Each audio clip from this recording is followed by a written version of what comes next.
Welcome back to the Packy Run podcast. My name is AJ. Consistency is pretty fucking hard, La Gambina. And I am Dan. Don't ask me how to use your mobile tickets. Bayot. So work's going as well for you as it is for me, huh? I mean, we just had our big popular artist concert of this summer season, and man, I'm glad I wasn't there physically, but when I'm not working in the physical box office, I'm working as a call center, and I had some interesting calls explaining the same thing over and over and over to a lot of people. Yeah, but I guess that's every job. You know, you just have to repeat yourself time and time again. Yeah, dude, it's not the same position, but it's kind of similar. So my buddy Rohan, who I've talked about on the podcast before, he is no longer working with me. So that makes life tougher just in general. But also, yeah, it's just, I think it's the same with every job where you end up in these positions where you just have to repeat yourself over and over again, and you kind of gotta steel yourself up for just being able to be like, okay, this is what it is. Like, if this is how I'm gonna earn my paycheck, then fine. Yeah, and that's very much kind of the position that I'm into, where it's just you end some of those days, and it's like, man, I not even physically burnt out, just mentally, like the lack of like thinking ability that some people have really just kind of blows my mind. Yeah, for sure. I mean, I just started, I also work at another venue, and last week was my first week, or last week was one of my first days back there. So that's exciting. Being back in Seaport for the summer, that's fun. Beautiful area of the city too. As much as, actually, you know what? I trash on Seaport constantly. I think Seaport is probably my least favorite part of Boston. It's overpriced. It's congested. It's like, you're just surrounded by like much wealth. Yeah, I get that, but that has so much more to do with the clientele than the actual like physicality of it. Like, as somebody that's not living there anymore, like anytime I end up in the Seaport district, you kind of look around and you're just like, oh yeah, this is what makes Boston like a real city. Like there's that part of it that I have like nostalgia for, but also, yeah, I completely get you. Like, there's a couple of parts of Nashville like that. It's that, but also Seaport is just like so difficult to get to. Like, thank God I'm like in a car now, like driving, although driving is a damn nightmare in this city. Let me tell you that. But man, from leaving from Brighton, it's like an hour, and that's on a good day, because you have to take the Green Line to the Red to South Station, and then you can either take the Silver Line, which Silver Line is fine when it's reliable, but it's never reliable. It never is, yeah. It never is. If you're on the Silver Line, there's an issue. So I always end up, especially last summer, I just ended up walking it every single day. Oof. It's fine. I mean, it's a good half-hour walk, and I mean, when you're sitting in a box office, I mean, there's not really a lot of movement there. So I used to do it as like my like exercise for the day, you know, to get myself up and active. But brutal. Yeah, last week I had this epiphany. I was like, I have to be at two different places at once. I can't be late to one job, but I still have to technically be working. And I had this Jimmy Neutron moment, like a brain blast. Brain blast. Yes, it was a brain blast moment. Now, luckily, with my full-time job, I can kind of take my lunch whenever I want. It's 9 to 5. So I took my lunch at 3 o'clock. I already previously ate and hopped in the car, drove there, and it was like 40-minute drive to Yeah. Seaport, which is, I don't recommend doing it. It's pretty bad. And I then came back to lunch at 4 o'clock, already in the parking garage in Seaport, just answering emails and finishing up whatever I have to do. Hey, it works. I learned how to play the system. Yeah, I do that. I do that every once in a while. Not every once in a while, multiple times a week at my job, because I get 2 15-minute breaks and an hour-long lunch. And I will usually try and take one of those 15 minutes and just like wolf down some food, whether I bring it or if I like order it way ahead so that it'll be there and ready. And then during my hour-long break, I will either post up in one of the like changing rooms or something and try and take a nap, or like I'll use that hour and walk a couple of blocks, like go see my girlfriend, hang out for a little bit, catch one of my buddies' bands playing somewhere. Like definitely gang the system in that way. Yeah, for sure. I mean, you have to learn to do that. I think that's one of the most important parts of being a functioning adult. It's time management. Oh yeah. But hopefully it works out that way for the rest of the summer. But a couple of things have happened recently. I got we got the car towed last week, almost to the exact same, like it was. So last year we got towed, I think on the 16th. I got towed on the 15th. So almost to the same day getting towed. Brutal. Yup.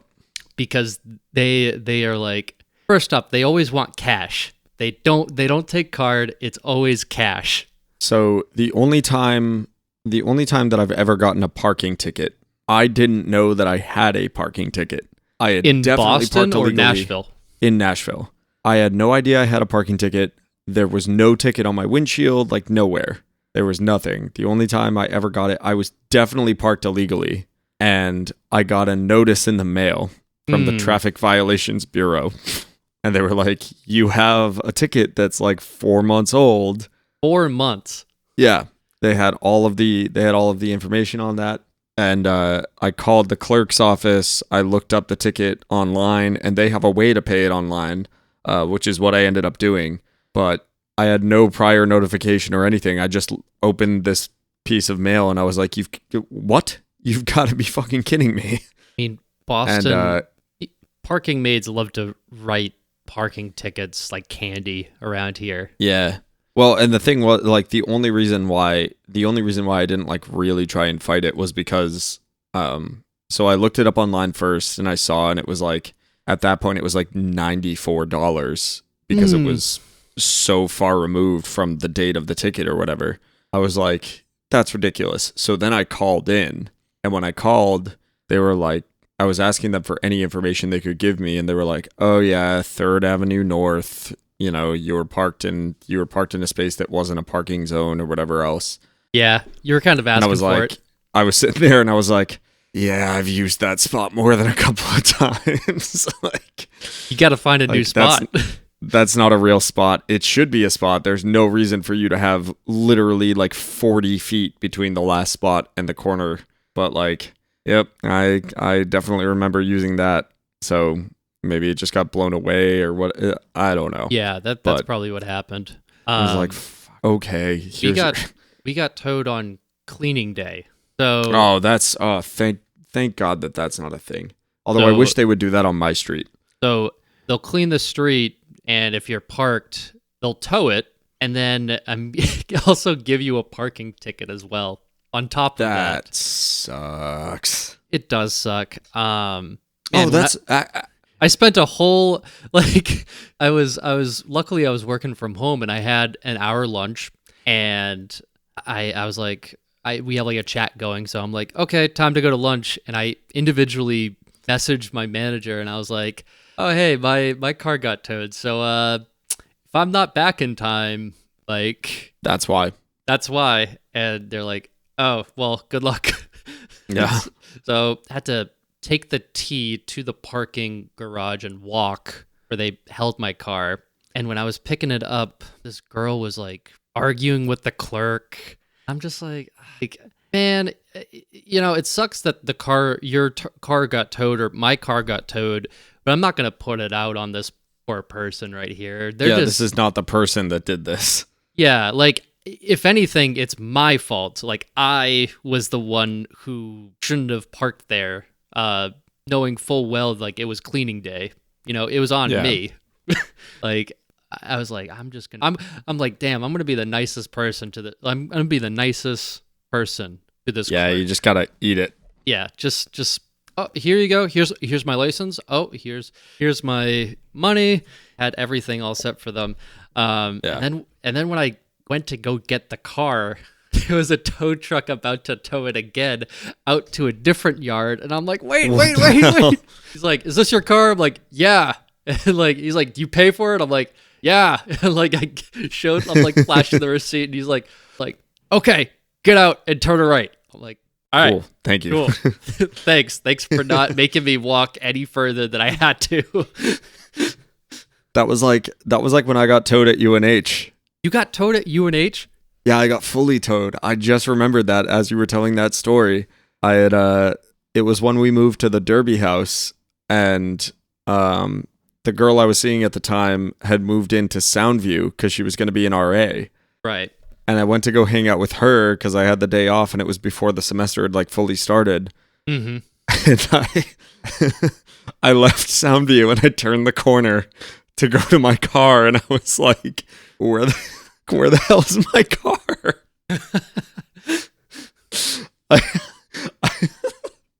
I just remember being so confused, like, what? I got here from Derby. I drove here and I parked there, and where the fuck is my car? Oh no. And I was one of the only cars that was in the lot at that time, so I was big mad about it. But it was the same kind of deal where like I finally figured out where the lot was that they were keeping it. They fucking dented my Subaru. Oh no.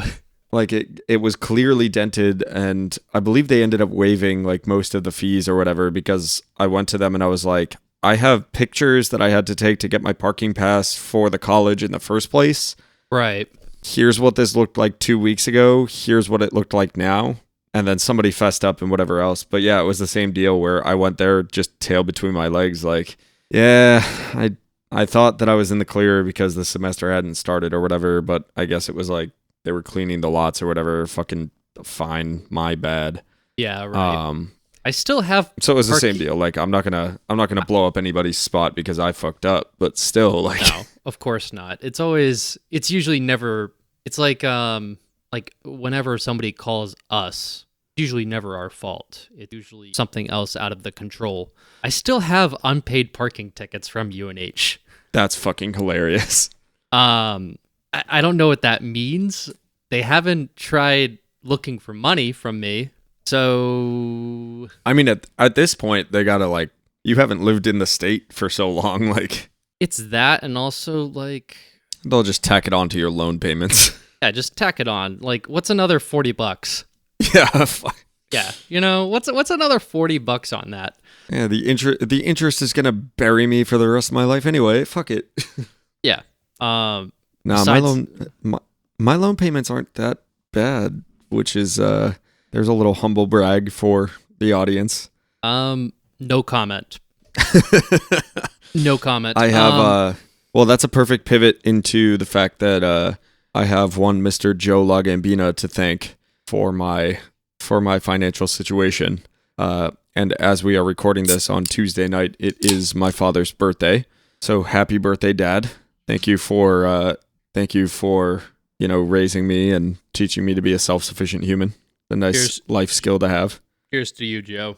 I'm raising my beer as a toast. Salud to Joseph LaGambina, Mr. Giuseppe, the one and only. Yes, for sure. I think besides that, I went to Frank Turner on Friday. Hell yeah. God damn, he puts on a great show. He is so good. Yeah, I was bummed that little run he was doing wasn't going to come through Nashville. Wait, him doing all 50 states, he's not playing Nashville? I don't think so. I think he's playing Knoxville or something. There's a couple of other venues in other parts of the state. Yeah. Yeah, I don't think it's coming directly to Nashville, but 50 states and 50 days. That's either the coolest tour or the stupidest tour, especially coming off of a pandemic, but he's killing it. Yeah, but it was a good gig. Oh yeah, great gig. Give us a pit report. Well, it was also my first time going to Roadrunner, the newest venue in Boston, and goddamn, it is such a great space. It feels like the Sinclair. It feels so intimate, but it's still, you can tell it's such a huge like concert venue, like a concert space. Yeah. So obviously, we've talked before about I'm trying to get back up there, especially in November. I want to go see the 10-year anniversary tour for On the Impossible Past by the Menzingers. 4 days after that gig, Oh boy. Turnstile is going to be at Roadrunner. So I think that what I'm going to try and do is get my paid time off as high as I can possibly make it and spend a full 7 days. I'm not making any commitments, but this is going to be on record now, so Sure. we'll see. Yeah, we'll see. I think I'm going to try and make an entire week up in Boston, hit up everybody that I haven't been able to see the past couple of times that I've been there, and go check out Roadrunner for Turnstile and whatever. What are the Menzingers playing? The Royale? They're playing the Paradise, which Oh yeah. Which is Paradise is more of a club kind of deal. it's a weird I'm interested venue. to see what that looks like. It's probably going to be a really cool show. It's definitely small for them. I mean, the last time they went around, they played the House of Blues. I don't know how well that Yeah. sold, but Paradise, I'm kind of surprised at. But are they playing like smaller venues on this upcoming tour? It kind of seems like it. Like Menzingers are big, definitely like mid-tier touring act, but I feel like House of Blues still seems a little bit big for them for headliners, because House of Blues Boston in particular is huge. I mean, the only other House of Blues I've been to is the one down in Orlando at Disney World, and that's a deceptively small venue. So yeah, size-wise, like I'd like to think that the Menzingers could just absolutely sell out House of Blues style venues everywhere, but I've also seen them down here at like Basement East, which is definitively like a smaller stage for national touring acts, and it's still like we've talked about last time I saw them down here, like I had to be the one to get people to move. Right. Like, Yeah. and I'm not the guy to do that. So Oh, and Snail Mail. That is so interesting. and JPEG Mafia, I think, like it's a very diverse lineup. I'm very interested to see how that goes. Except JPEG Mafia isn't playing in Boston for that show. Oh, is it just Turnstile and Snail Mail? Do they have somebody else coming? I mean, they might have someone else, but that's to be determined, I guess. I'll be interested to see, because Roadrunner definitely seems like a little bit of a, like, it seems a little bit like Brooklyn Bowl down here in Nashville. Like, I think that's going to be a pretty decently sized stage, pretty decently sized room. I'm wondering what the vibe is going to be. Like, is it going to be like big room hardcore where I'm kind of like, I don't know what to do here? Or is it going to feel like truly intimate where I can be like, all right, let's hop in the pit for a little bit. We're going crazy for Frank Turner, so that was cool to see. But Boston loves Frank Turner. Yeah, but I mean, Boston just goes hard for, like, I know I've been to a couple of local shows where it's very subdued and everything else, but anything that's like nationally touring, I feel like Boston always goes really hard. So I'm interested to see what that looks like. Flights, I've got a couple of alerts for different flights and stuff like that right now, so it doesn't look too bad, and it doesn't look like I'll have to miss out on very much in the way of pay or like work time or whatever else. So just kind of keeping my head down, still trying to make it back up there at some point this summer. And then, sure. Yeah, I think my big vacation for the year, I'm going to try and fit a couple of shows in and do Boston properly around the time of my birthday. Hell yeah. Before we get any further into the show, what are we drinking today? I'm keeping it simple, the least interesting option that I had, because the old ball and chain, my lovely lady. Ooh, that's a She I'm booing that term, not your ball and chain. That's why I said it. We're here for the ha-has. She's got me drinking White Claws because they're just so they're easy to put down, but they're also easy to like monitor yourself on. So yeah, I've got a raspberry White Claw right now because it's just in the fridge chilling out. So having a good old seltzer. And also, judge me all you want, but it's like 93 degrees down here, and honestly, I'm not looking to sit out in 93-degree heat, try and make myself look like a Sicilian and drink like a High Life or something. That just feels too heavy right now. Yeah, I can get that. Just give me a seltzer and get it over with. I was thinking about that. I'm like, yeah, sometimes like beer is just too heavy.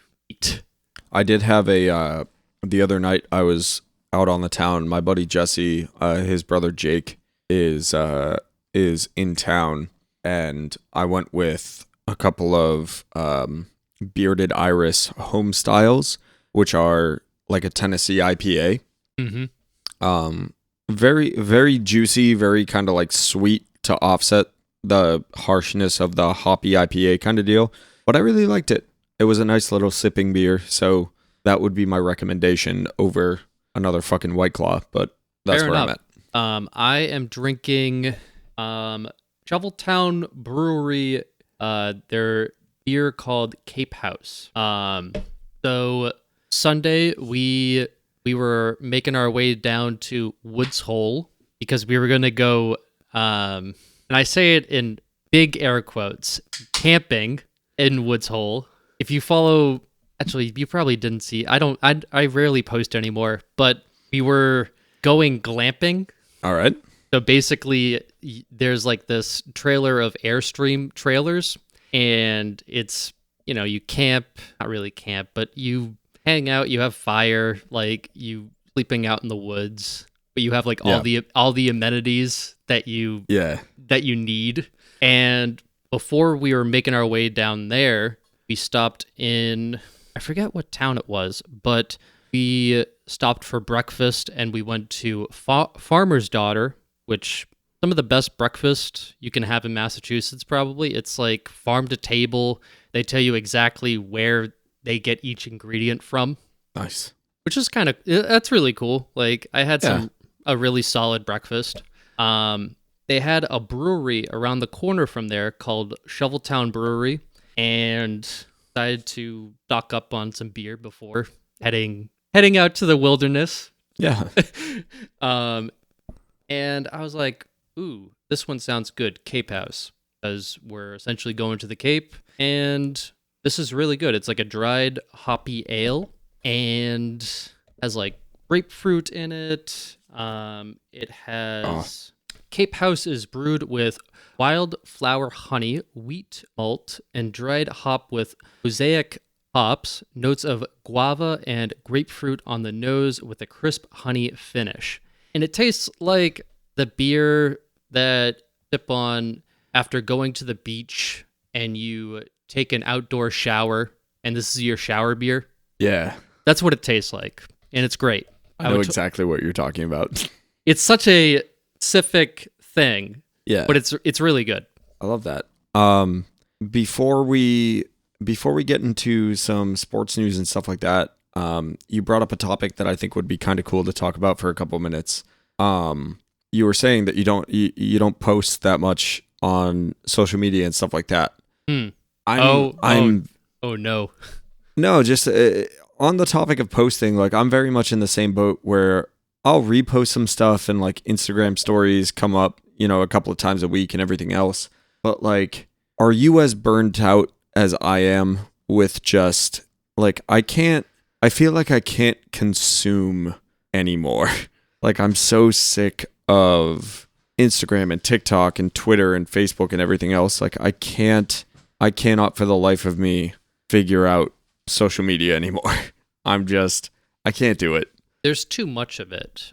I think there are some good things about social media, but I mean, there's also some really bad things as well. It's really bad for your mental health. I'm just like, it's really funny how many people that I've seen, like I've interacted with them in real life and been like, oh, okay, like I get what you're about. You're kind of a cool person. You can do, whatever, you're talented in this way or that way or whatever else.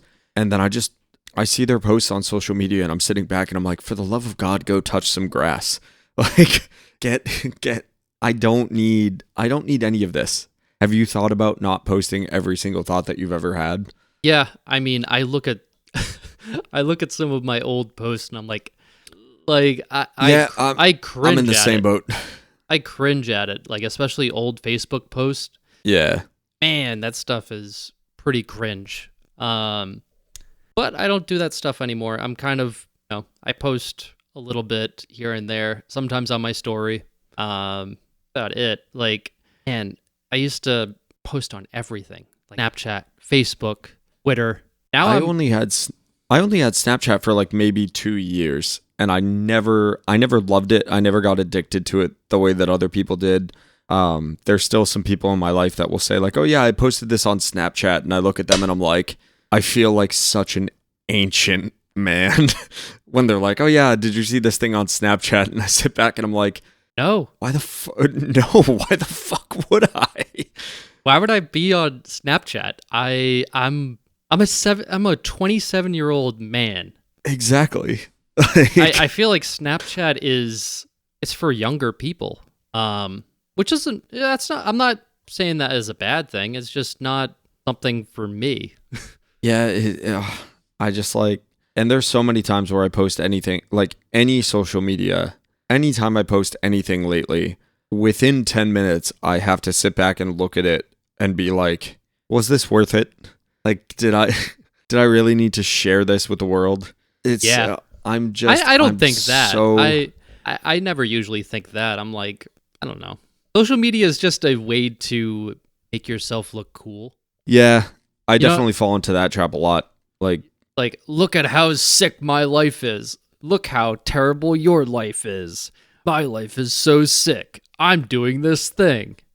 And you're not. That's why You're sitting at home on your couch with Cheetos and wasting your life on Elder Ring or some other shit. That's going to hit pretty close to home for me pretty soon, though. I mean, I don't play Elder Ring. I don't think you're I'm not sure if you pay much attention to the gaming thread on the Discord server we're in. Oh, I don't. I play the same 3 games. I'll tell you. Well, see, that's my issue, but they were shooting some flames at me about the fact that the next edition of the Final Fantasy VII remake is coming out, and they were all like, "Oh, I bet AJ is fucking so happy about this." I was like, you know what? I fucking am, man. I love this game. I play Madden, 2K, and MLB The Show. That's all I need. Those are the only games. I've tried other games. Those are the only ones that matter to you. Oh yeah, only once. I've been all in on the Final Fantasy VII hype, and I'm not a big Final Fantasy fan, but 7 just has that place in my heart, and I've been waiting for news on the next part of the remake, and they announced some other games and stuff, and I now have to shell out for a PS5 before next winter so that I can play it. It's an addiction. But yeah, man, but the point being that, I mean, that Discord server is the only form of social media where was a good one. Yeah, that Discord server is the only facet of social media lately where I walk away like feeling good, or I'm not like second guessing whatever I posted or whatever else.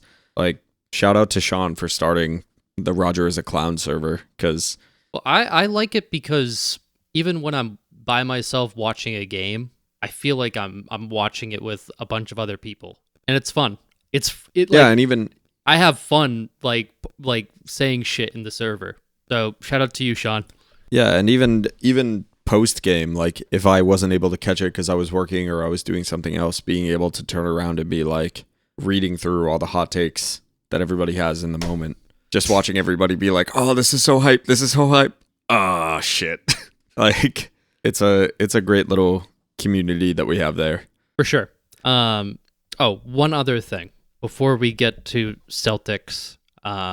See, we're kind of avoiding talking about them, but one last thing. So Justine and I were going to Martha's Vineyard after doing this camping, and we're on the bus. We had to park like miles and miles away. The bus was picking us up, go to the ferry, and I guess these people that were sitting near us, they must not have been from Massachusetts, or they were tourists, clearly. Like, my God, the workers are so intense. Like, they're like yelling at us, and I'm like, I'm just laughing. I'm laughing at this. I'm like, they're not yelling at you. They're not intense. They're trying to get you in and like to do the thing that you need to do. We're efficient here. We'll yell at you, but like we're like we want you to enjoy yourself and get out. I still run into that at work a lot down here, where I'll say something and it's just very matter of fact, like, hey, I need you to do this. And then I get feedback about like, oh, well, this person took that as like, they felt like you were really being kind of, aggressive. Like, what's aggressive about asking you to do your job, dude? Like, yeah, I find myself when I'm responding to customer service emails, I'm very matter of fact. Like, I cut the fat out and like just get to the point. Like, I read some of my A plus B equals C. I read some of my other coworkers' emails, and they just have like all this flowery like language in it and all this other extra crap in it. I'm like, nope, you need to do this and you need to do that, and you can't do this, you can't do that. Have a good day.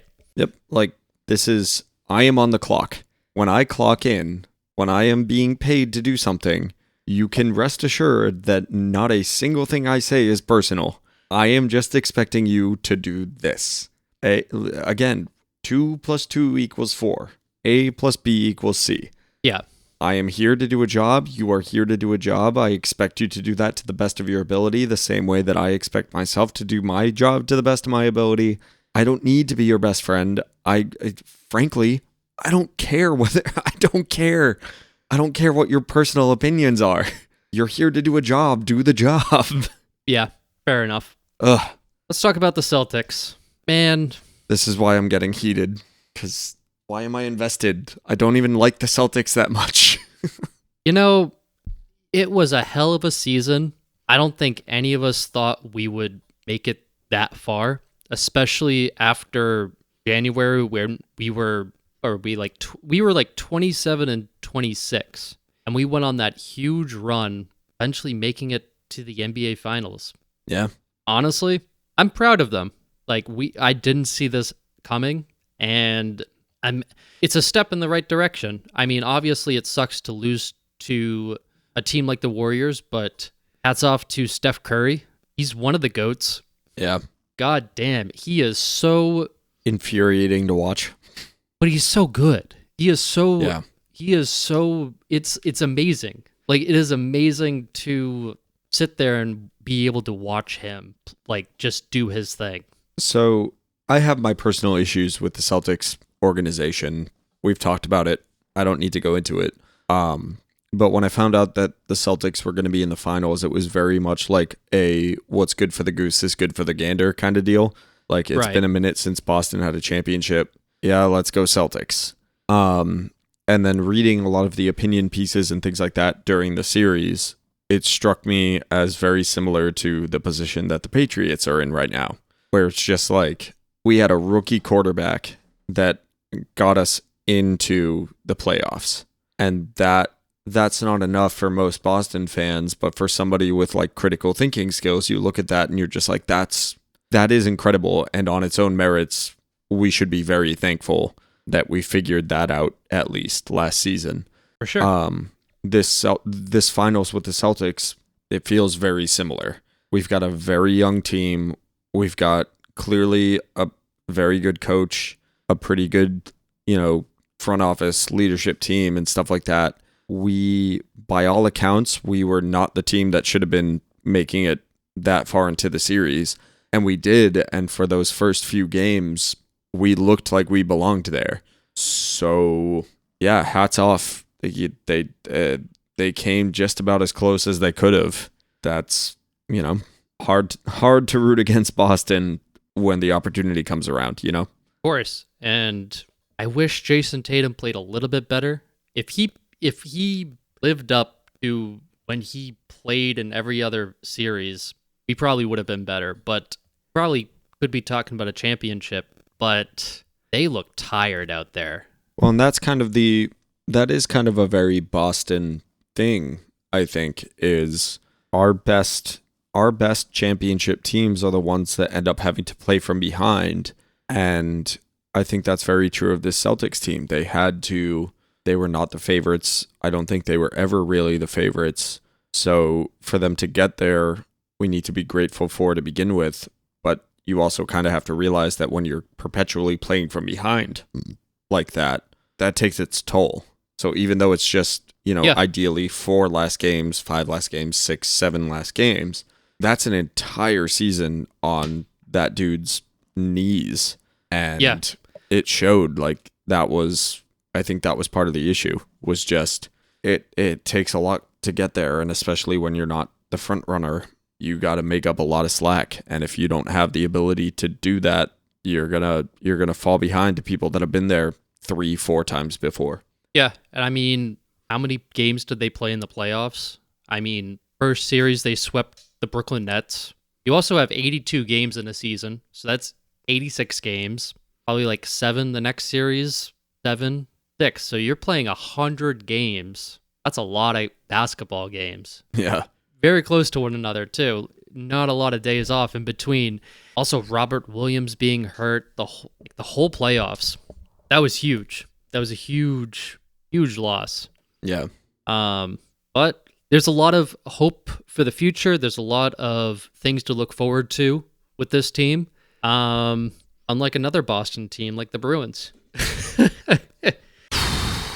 We don't talk a lot of Bruins here, but man, firing Bruce Cassidy, excuse me.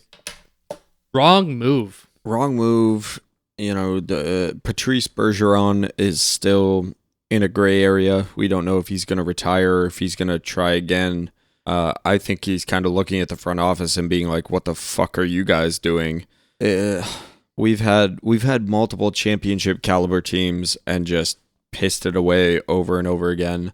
I've seen a bunch of talk about a potential trade where we get rid of Pasternak, which that's a bad move. He's a player to build around. That's a bad move. He's young too, isn't he? Like 25, 24? I think he's on the wrong side of 25, but still like relatively young. Marchand and Bergeron are both championship caliber players still to this day, and we haven't been able to build around them. Like, the Bruins organization is just a mess, just absolutely disastrous, and they are like, I so desperately wanted to see Bergeron and Marchand get another cup in the black and gold, and from where I'm sitting, there's just not a way to do that, and that's a shame. And man, what a mess of an organization where you have, it was bad. It was bad losing to the Blues when we still had Chara. I feel like it was even worse this past year where most of the season we just looked dominant and we still just couldn't pull it together.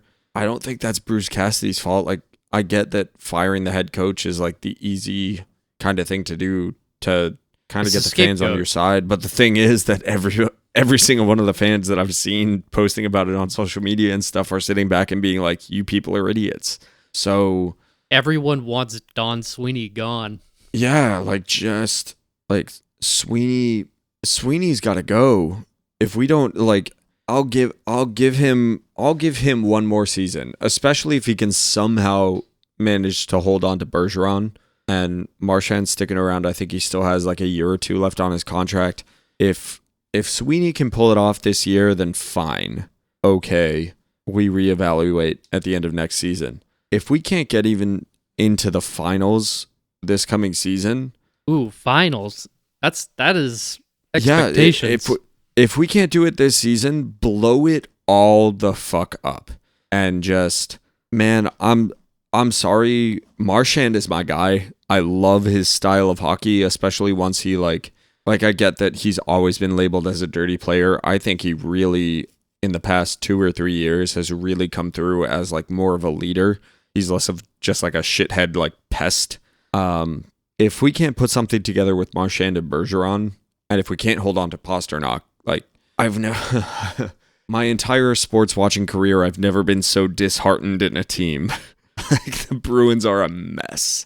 I mean, I stopped caring about the Bruins. I don't. I mean, it's weird because I'm actually wearing a Bruins shirt. Well, it's a Selly I brand know. shirt. I'm wearing my Sagan sisters two girls no cup shirt, which is hilarious. Leave it to Chris. Oh, I love it. But yeah, like it's all about the ownership, man. The owners aren't Yeah. good. Why should anyone care?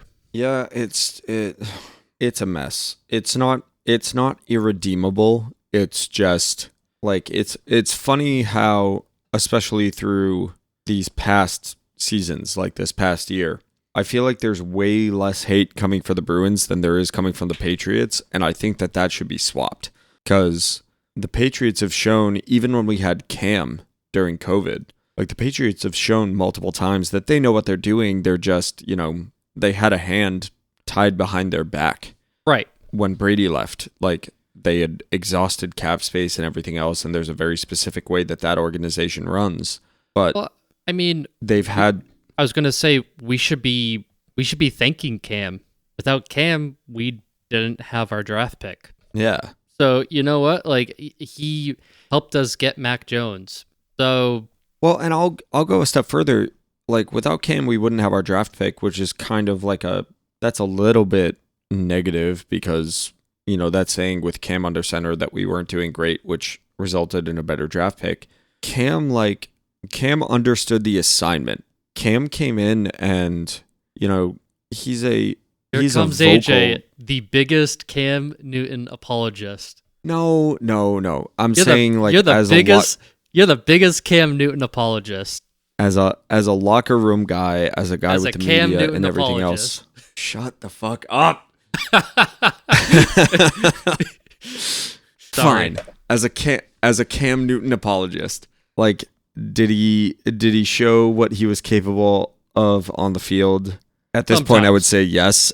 At this point, I would say yes, and it wasn't that great. So watching him do interviews and stuff lately where he says he doesn't think he's on the lower tier of the quarterback list is, come on, man.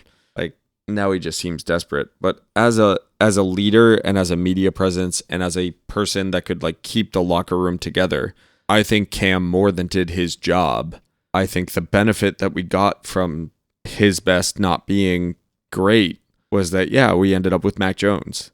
But no, I think Cam definitely had a part to play in keeping the ship afloat for that particular season and leading us into what we have as a very hopeful second season for Mac Jones, right? Like Yeah. I think that's fair to say. I think he did his job, not necessarily on the field. Like we didn't get the wins that we were hoping with a former MVP and things like that. But he definitely picked up some slack in some other areas that kept us relevant, and nobody talks about the Patriots as a poverty franchise, right? So the point being that like there's a lot of question marks around the Patriots, but we've had so many things over the past 3 years that have kept us in the conversation. For sure. We have been we're in the conversation. We made it to the playoffs this past year. By all accounts, it looks like Mac Jones is going to be leading us to bigger and better things this season. The flip side of that coin being the Bruins, where it's just like there's been a lot of hype and a lot of things, and we made it to the playoffs again and fell flat on our face. And I don't see as much hate going towards the Bruins organization as I do people calling for Bill Belichick's head with the Patriots. Like people are mad at Belichick because of coaching decisions this coming season and everything else. And there's not as much time being spent talking about like the Bruins are objectively a shit show. What are we doing? Like what is that organization doing? Again, I don't care about the Bruins. They have bad owners that don't care about their employees. They don't care about the product on the field. I don't know. I don't know, man. Yeah. I mean, I think at the beginning of this year, I was starting to feel that way towards the Red Sox, although the Red Sox have been doing better now. They've been on a little bit of a hot streak, yeah. It's still we're just getting into the summer. It's too early to tell with baseball, but they've made strides. So we'll see what they look like come late August. Yeah, for sure. Hopefully they're still keeping it up, but they can't. Last thing on the Boston sports tip. Did you see our boys? Our boys were out at Fenway Park yesterday or 2 days ago. Oh, Manny and David Ortiz? Manny and Poppy, baby, let's go. Oh, those two are my favorites. I don't care. Those two are my favorites. I think there was a little bit of a political decision, because I remember that there was some talk about the fact when David Ortiz was inducted into the Hall of Fame, they had a little celebration at Fenway Park. Manny wasn't there. So I think it was a little bit political to have Manny out there, just to show like it was a show of good faith or whatever. But watching the two of them, like, I watched every video that I possibly could. I wish that Nesson had sent Tim Wakefield down to the stands and I wish he had brought a microphone with him and just had the three of them sit there and just roll tape. Just go. Just let them talk. That would have been so funny. But yeah, Manny Ramirez got like a plaque or something. There was some sort of celebration for Manny. He got to throw out the first pitch, and David Ortiz caught it. He deserves it. I mean, he was the World Series MVP for 2004. Yeah. Fantastic Red Sox. Yeah, he had his hijinks. He had his moments, but dude was a beast. I think that 2004 team is probably my favorite sports team of all time. They've, for any true Boston sports fan, they've got to be top 3. Like, that's... Absolutely. Like, I can probably name 10 players off the top of my head who had moments during that season. It was cool. It was cool to see him out there. Big Manny guy.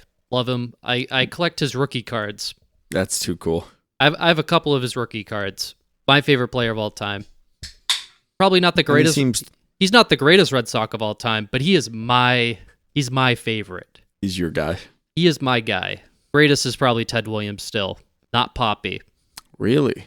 Ted Williams, I mean, look at his stats, man. He's the greatest Red Sox player of all time. You put a gun to my head right now and ask me what my favorite Red Sox player of all time is? Nomar. Nah. Nomar is one of my favorite athletes of all time. He's one of my favorite Boston sports figures. Nomar, we went over it very early on in the podcast with our Mount Rushmore. I love Nomar. I really do. Right. Favorite member of the Red Sox of all time? I'll give you one more guess. Have they played in our lifetime? Yes. Pedro? Nailed it. Pedro is great. Nailed it. Especially in this day and age where I can go back and watch highlights and stuff like that whenever I want to. Yeah, Pedro Martinez. Just an absolute beast. Probably had the 2 greatest pitching seasons. And he just seems like fierce competitor on and off the field, but everything that I've ever seen of him off the field just makes him look like Pedro Martinez and Julian Edelman occupy the same space in my head. He just seems like such a great dude. If I ran into him walking down fucking Newberry Street or something, there's no doubt in my mind that I could go and just shake his hand. Yeah, don't ask Don Zimmer that. Yeah. I don't think he'll throw me to the ground. Yeah. Oh man. That was oh hey, whatever. Whatever. Liked Curt Schilling before all the political stuff. Yeah, Curt Schilling just seems like it's just the legend of the bloody sock. I don't know, when I was a kid that was just the thing. Yeah. Seeing that posted in the Hall of Fame, Baseball Hall of Fame. Yeah. One of the coolest things. Shame that he turned into such a shithead. Yeah. Oh well. I mean, so did a lot of those guys. I mean, look at Johnny Damon. Johnny Damon was at a Trump rally. Johnny Damon lost me when he went to the Yankees. Yeah. And then, he pops up on social media because I follow a little bit of the Barstool, Bob Menery kind of side of sports analysis and stuff. And the thing with Johnny Damon for me is I don't find him I don't think he's offensive. It's just dude, stop trying to be 24. Like you're a grown ass man. Please act like it. Yeah, you got like a DUI recently. It's one of the reasons why I still can't talk that much shit on Brady, cuz like I think Tom Brady's a little bit too like in the culture and doing all of his like meme shit and Instagram and TikTok and everything else. But like every time Tom shows up in those kind of situations. Yeah. Every time he shows up in those situations, it's just like, "Oh, you're such a dad." Like he leans into that aspect of things where it's just like he seems more self-aware than somebody like Johnny Damon, where anytime he shows up it's just like stop. Like it's cringe. Yeah. How are you doing, son? Are you winning? Like, shut the fuck up, old ass man. Like, Tom gets to the cringe level a couple of times, but it doesn't seem like he plays into the cringe a little bit more. But what were you saying? How have we not talked about his massive Fox deal, him being a broadcaster whenever he decides to like retire? Meh.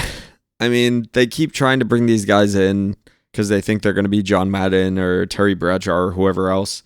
I don't care until I see it. You know, Peyton and Eli, their little thing on ESPN, I watched one full game with them doing that, and it was fine. I never watched that because I prefer to just watch the game. Yeah, I watched one game where they did that, and I've watched some highlights where they've had some interesting people on and stuff. Whatever. The knowing Brady's mind, like pre and post snap, like maybe he has some really interesting stuff, but you know, Tony Romo was really good for a year until he became fucking annoying too. So if Tom's gonna go do analysis for Fox after, okay. Yeah, talk about festivals. Yeah, so to give you guys a little bit of context, a couple of weeks ago was the CMA Fest down here in Nashville. This past weekend, Bonnaroo just wrapped up. Boston Calling has happened. We are in the midst of festival season. I don't think Reading and Leeds has happened over in the UK yet, but I think is it Sound and Fury that's happening this coming weekend over there? There's a lot of festivals going on. Well, is it in England? There's one in not Manchester, like a big one that a bunch of favorite bands are playing, including Superheaven. I think that might be Sound and Fury. I know that they're playing that tour. I think Drug Church and a couple of other bands are going to be there. There's like a big hardcore festival that's happening soon. Oh yeah, This Is Hardcore? That's not the one I'm talking about, but I know that This Is Hardcore is happening sooner rather than later. Yeah, it's festival season is an interesting part of live music. I wanted to do a little bit of a deep dive about it. Obviously, you and I have mostly been on the attendance side of things. We've done some minor work on some festivals, putting them on or being part of working them and stuff like that. For sure. Let's just start with like prior experiences. Let's see where that conversation takes us. So let me see some of the festivals that I've been a part of. I went to Boston Calling in 2014. That was pretty cool. I've been to Gov Ball. That's the one in New York. I think the one this year is like wrapped up. I call Gov Ball the Instagram Olympics. It's a joke, but I think there's some truth to it because it's just a bunch of people posting about it, trying to show like, look at how much fun I'm having. Look, I saw this and I saw this band and I have all these photo opportunities. And look at this drink that I got for like $20 that's in a coconut. Look, guys, look. You know, it's all about the aesthetic. I think that's a lot of what festival going season has become. Especially Coachella, I feel like. Yeah, Coachella's kind of, as long as social media has been a thing, Coachella has been that way. Burning Man's kind of similar, shit like that. And anybody that knows me knows how much I shit on festivals. I've been to many Warped Tours, both as an attendee and as somebody working tents. Had a little bit of experience with Bonnaroo, Boston Calling, Bamboozle, things like that. Oh, I went to Sad Summer a few years. Well, Oh yeah, said Summerfest. Festivals are an interesting kind of beast. I think for those that don't know, festivals more than any other kind of show, I think, are a money making endeavor for bands, and I think that's why you get so much of the like aesthetic and everything else the way that you wouldn't get with most other shows. It's so very much about the experience and people posting about what they're seeing and what they're doing and everything else. It serves an important place. So the big one, I think, for both of us would be Warped Tour, right? never went to Warped Tour. So, but a lot of our favorite bands did. For sure. And people, I think the thing that people don't realize about a festival like that is, I know I listened to Dan from the Wonder Years talk about it on a couple of podcasts. Festival season subsidizes the rest of these bands' years. So something like Warped Tour, the Wonder Years playing Warped Tour, that subsidizes the rest of their year as far as touring and stuff goes. That's where they're going to make the most money in the shortest amount of time, and that's going to give them the ability to do the rest of these tours and still provide for themselves and their families, and that serves a purpose. So I shit on festivals a lot, but I understand why they need to be a thing. I just like, of all the festivals that you and I have been to, have you ever had like a particularly great time at one? I mean, the thing about festivals is at some point you always end up by yourself. You're like, oh yeah, I'll meet you like later. I'll meet you by this tent for this band playing at this time. Never see your friend. There's never any service because there's too many people. Food is overpriced. The sun is beating down on you. Or worse, there's always a festival. I feel like every single festival ends in rain. Or at some point in a festival, there's rain. Doesn't matter. Every single festival has rain. And God, like, there's always some kid who can't handle alcohol or can't handle his shit and gets way too wasted. And you're just like watching it happen and you're like, oh shit, that sucks. Well, yeah. I'm gonna go watch fucking think of like some festival band. Like I'm gonna go watch Tyler the Creator now or something like that. Yeah, maybe it's me being fucking old, but like I want to support the bands that I want to support. You gotta plan ahead before you go to a festival though. Yeah, I can't. I think I'm just down on them because every time one of these festivals they get announced and it's so exciting to see that many bands that you love on one ticket. And then you realize they're going to be playing 30-minute sets. That's the thing that just kills me every time. I think the reason I never went to Warped Tour, it was for a multitude of reasons. One, Mansfield is far from Tewksbury.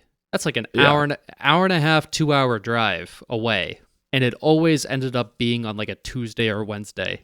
Yeah. Smack down in the middle of the week. And I was like, Mom, Dad, could you drive me? And they're like, nope, gotta work, gotta do this. And it's like, also $50 ticket for Warped Tour.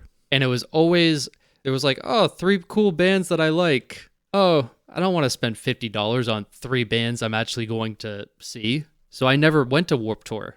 That's why. Like, people think that's really weird. I think I'm probably one of the very few people that's in like an alternative scene that has never gone to Warped Tour. And it's been out of just choice. Yeah. No, and also, I mean, the Mansfield date was notorious every year for probably 10, 12 years. It always rained. Oh, every yeah. time. Oh, yeah. It was like every time I went to Boy Scout camp, there was always like 2 days. And I don't know if you experienced this, but there was always... Oh, absolutely. Every single week, it didn't matter what the week was, it rained. Yep. And it wasn't just a light drizzle, it was torrential downpour. Oh, yeah. All the walking paths between cabins and everything else would just get washed out and everything else. It was very much like that. I struggle every time the festival season comes around. I love the idea of seeing so many bands in one place and being able to get that. And I know that it's so important to the bands that we love because people see like a 20-minute set and then decide to go buy a t-shirt and stuff like that. So I know that the money's there. I know like where it works in the touring economy and stuff like that. I can't bring myself to care about these things because like I said, this past weekend was Bonnaroo down here in Tennessee, and Bonnaroo is basically the East Coast's Coachella. Or middle, like the middle of the country. It's mid. Don't get me started on whether or not Tennessee is East or Midwest. It's not Midwest, but it is closer. It's in the middle of the country, though. It's the Eastern Coachella. It's not. Tennessee is not. It's Eastern. It's not Eastern. It's not Eastern, but it's the Eastern Coachella. No, because I guess. Well, name another thing that's more Eastern than this that represents the same thing that like Coachella does. That's what I'm trying to say. You know, that's fair because I mean, at least with Bonnaroo, you do camp out. Yeah. You don't really camp out at Gov Ball or Boston Calling or Riot Fest. I will say I am excited for Riot Fest. Like that looks really cool. That Riot Fest looks cool every year. I just like it's the festival thing that gets me every time where I'm like, I look at the Riot Fest lineup and I'm like, I really want to go. And then I've never gone because every time it's like, yeah, there's that many bands, but there's going to be overlap. Everybody's playing 30-minute sets. I don't care. Original Misfits lineup, My Chemical Romance. I might take a trip to Chicago, see that. I don't know about When We Were Young Fest. That's a festival that when that first got announced, the logistics of it just hurt my brain. Yeah. What I find funny about that tour is like the people that like, oh, but it's the same people that put on Astro World, like the Travis Scott festival. It's like, yeah, Live Nation puts on a lot of things. Live Nation puts on everything. Like calm down. Like you realize they put on if you go to a concert venue in a major city, there's definitely Live Nation venues in that area. Yeah. For better or for worse. I just think the thing to keep in mind for people that are not used to the music business and the way that it works. Festivals are fun. They are for anybody that's like really part of the scene and really plugged in, like be prepared for the normies. Be prepared for the people, Bonnaroo especially, but it's not different at any of the rest of these festivals. Like, it's an excuse to go camp in the woods and do drugs for a lot of people. So be prepared for the people that aren't actually there for the music. But who just cares? recognize. I mean, if that's what they want to do, so be it. If that's what they want to do, just be prepared for that and recognize the space that the festivals exist in. Like, if you're going to go and do that, I think the cost benefit analysis definitely favors festivals. You get to go, you get to see this many artists that you love at the same time. Recognize what that cost benefit analysis is and try and throw some money into merch and everything else. But also keep in mind that most of those bands, especially not the headliners are doing fine. Yeah, they're not breaking any money. Yeah, the next tier down, if you like those bands, if you're intrigued by them, keep an eye on them and go see them, because if they're at that point, they're national touring acts. So make sure to go see them when they come back to your city in a few months and do the same thing. Get a t-shirt, go hang out, like pay the money to go get a ticket. Like, it's supposed to be, festivals I think are supposed to be curation kind of deals. Like, you get to go see something live that you otherwise wouldn't have gotten to see. Mm-hmm. And make sure that you follow that up and keep those guys out on the road and being able to make a living doing what they're doing. I think that's the point of festival season, is to give you a taste of other things that you wouldn't have otherwise seen. And that's very much not the topic of conversation when it comes to festival season. I see a lot of people that go to the festivals because somebody that they love is headlining, and it's like, that's great, but they're going to be back in 6 months doing a headlining show at your local arena or amphitheater or something else. Like, you need to, if you like something that you see at a festival, make sure that you follow that up by getting a ticket to the next time they're in town and get to see them in their own element, headlining or supporting a big tour or whatever. For sure. I think in a way to put it, it's like going to a brewery. Like, you can get a nice sampling of, like, a nice flight of 5 different beers that you don't normally get. I mean, most breweries don't have Budweiser, but let's say this brewery does. This is the Dan Mayotte Brewery. I have 6 different beers, including Budweiser. How about you try a flight of some of the beers that you haven't had, instead of having the same old Budweiser?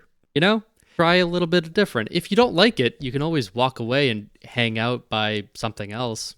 Always get food, but yeah, try it. You might end up liking it, and you might become a new fan of a new band. Kind of cool. Yeah, just getting that ability to being exposed to other things. I think that's the real point of festivals. Like, being able to go, and in some ways you're kind of forced to see some of these other bands. And if you like what you're seeing, the goal of these things from an artist perspective is that they get to expand their audience.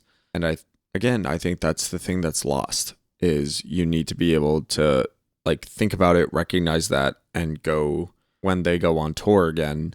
Because I feel like especially those just below the headliners kind of bands are the ones that end up going out on tours where it's their first time headlining or something like that. You need to be cognizant of that and be able to go and say, oh, I really like their set at whatever tour. I'm going to go see them next time they're in town. For sure. That's how you kind of keep the ball rolling as a music fan. To close out, you had to put together a 4-band festival bill. Could be any band from the past or future, or past or present, because we don't know what bands are going to come in the future. What would be like 4 bands? Oof. In any genre. I have an obvious thought for the headliner, because that would be the thing that would get people in. There would have to be more bands underneath the top 4, but AJ's Fest. Okay. As it stands right now, AJ's Fest, the top 4 billing would be Turnstile. Yeah. As the top billing. Ooh, that's the headliner or the first band? That's the headliner. That's the headliner. Turnstile for the headliner. Wow. Dan's reacting like, holy shit. Yeah, I think at this point, after the past couple of tours and after some of their already announced headlining and support appearances, Turnstile would be the headliner. Okay. Turnstile, and then the 3 bands underneath Turnstile would be Cro-Mags, the home team. No, Turnstile, top billing, Cro-Mags, the Menzingers, and the home team. Okay. In Spirit would probably be in the longer list underneath that, to get some more metalcore in there. I'm trying to think of what else.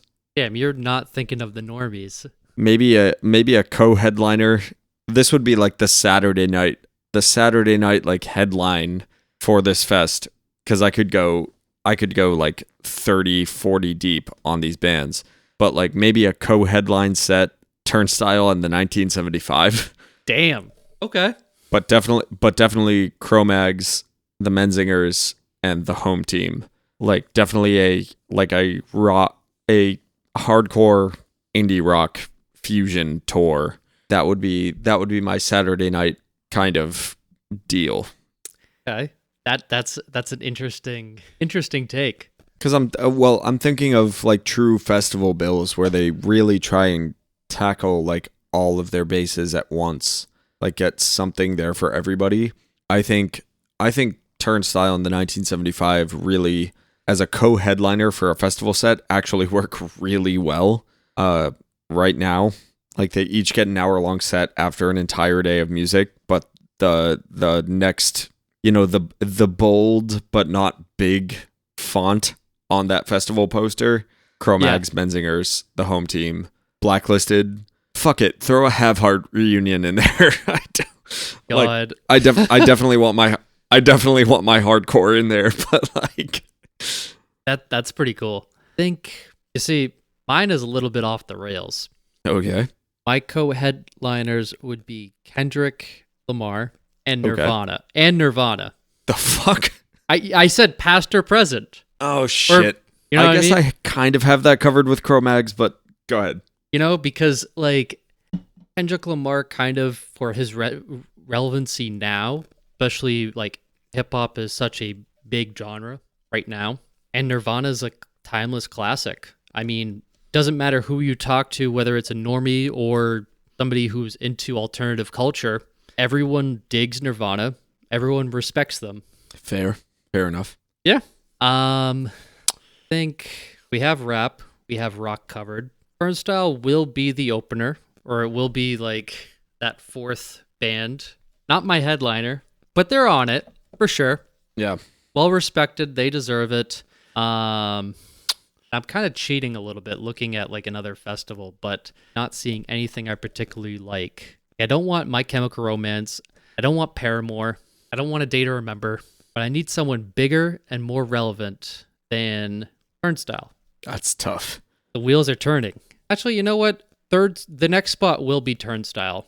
And I know that's kind of weird because, I mean, Turnstile is kind of several steps below Nirvana and Kendrick Lamar, but it's my festival. I make the rules. Go with the pop punk band.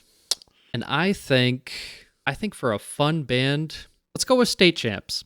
Ooh. Not who I thought. You thought Wonder Years, but I no. No, I thought A Loss for Words, which would have been a little bit of a stretch for that high up on the bill, but still. I think All right, State Champs. But obviously, there's probably more bands in between that, and also more bands down the line as well. But I think if I had to choose like 4 festival bands, I think all of those are 4 well-respected bands. Yeah, I feel that, and that gives you a feel for like they're not that far off from each other. Like you get that breadth within like guitar rock, but not. Yeah, that's a decent festival lineup. There would probably need some more pop in both of our lineups. Harry Styles would be good. That new Harry Styles record is not. I am not mad at it. There's a couple of songs that really kind of hit. It's still not entirely my cup of tea, but yeah, I'll give you that.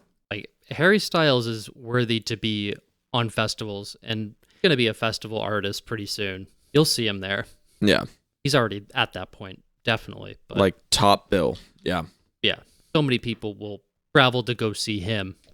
Well, I'm also an old man, so my theoretical festival would not be more than 10 or 15 bands, which is why I was saying, like, yeah, co-headliner, 1975 Turnstile, some more guitar bands underneath, and in and out with plenty of the heavy, plenty of the pop, you're good.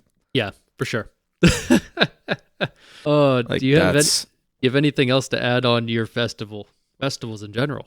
If you're going to any festivals throughout this summer, stay hydrated, keep your wits about you. Wear sunscreen. Do less drugs than you think you should.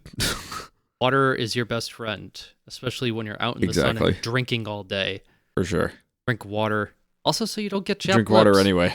What? Just drink water anyway. Always drink water. Yes. Oh, let's get into some recommendations. Yeah, let's do it. My recommendation is pretty simple. A song that I forgot existed for a while ago. I used to listen to this band a lot because a lot of people were into it, and I wasn't really, but I ended up really loving it. My recommendation is the song Damaged Goods by the band La Dispute off of their album Somewhere at the Bottom of the River Between Vega and Altair, which came out over 10 years ago. This is the I Think I Saw You in My Sleep, Darling band, but Damaged Goods is not that. It's still kind of spoken word, emotional weirdness, but Damaged Goods is a really good song. So if you've listened to that band before and written them off, or if you know about that band and you know what song I'm talking about, it's just it's really good. Go and take a listen. Pay attention to the lyrics. It's great. Hell yeah. Hell yeah. My recommendation is Ben Recker. Saw him last week. He played at the venue I was working at, and he just put out this new album called The Joy of Music. And goddamn, it is just feel good pop music. It's upbeat, it's catchy, and it's very wholesome and very positive, which is a change of pace from what I normally listen to. So it's kind of nice. True. Some outstanding tracks I would give a listen to. There is Living My Best Life, it's just a banger of just good, happy, positive energy. And this song called Sunday, which featuring Snoop Dogg. And sick. yeah, it's just good, happy music. I would definitely check it out. It's good summer music. Yeah, very upbeat. Oh yeah. And this brings us to the end of this episode. Another episode of us bullshitting our lives. There we go. Yeah, it will not be this long between episodes again. We're both kind of getting our summer routines underneath us, so we'll get back to you guys as soon as possible. If you like it, make sure to like, rate it, review it, whatever, on your podcast player of choice. Make sure that you hit us up on @PackyRunPod on Instagram and Twitter. And yeah, let us know. We'll be back at least on Instagram very soon with another album of the week. And yeah, we'll keep you guys apprised of what's going on and wish us luck on our day job endeavors. And if you like what we do, make sure that you do any of the things that we just mentioned, because that helps us grow this. And hopefully we can get to a point where we get to bullshit for money instead of working day jobs and trying to figure out when we can record this. That's for sure. But hopefully we'll be back next week. But if not, we will be back the following week. Yeah, just like us, follow us on social media, and talk to you guys soon. All right, we'll catch you guys later. Bye. Bye-bye.